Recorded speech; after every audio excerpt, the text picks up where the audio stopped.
Ade podo mako nyithindo manyiri maromo 500 mapodo kwamo kuonde resruok manigi ponde mano ka giringo nyange mar nyiri e gwenge ma Kuria County ma Migori. Kuom thuolo mar jumbe 6 nyiri go osebedo kodak e centers moko 7 ka moko kuomgi gin skunde ma alworano.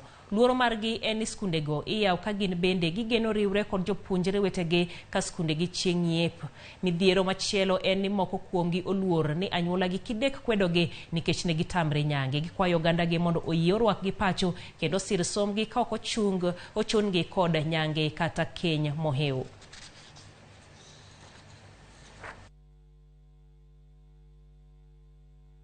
Niko tayari kurudi nyumbani kwa sababu najua serikali iko upande wetu, itatutetea, na sisi kama wasichana wenye tumekubali kwamba tutakeketwa.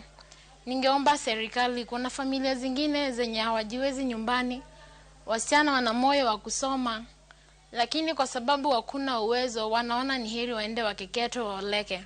Sasa ningependa serikali itusaidie kwa hilo. Wasichana hao sisi tumekuwa tukiwapatia tu hifadhi, hatuwezi kaa nao hapa Midhiero kwa sababu pia eneo tunaloitumia ni shule ambayo nadhani shule zitakuwa zikifunguliwa tarehe 23 na shule hii itahitaji kutumika. So tumefanya mikakati kwamba wasichana watakuwa kirudi katika familia zao. Ingawaje pamoja na hayo kuna changamoto chache ambazo tunaendelea kukabiliana nazo, maana kuna baadhi ya wasichana ambao walitoroka kutoka manyumbani mwao wakitoroka hili changa la ukeketaji. Wazazi wao walikuwa kulazimisha kupitia changa hili.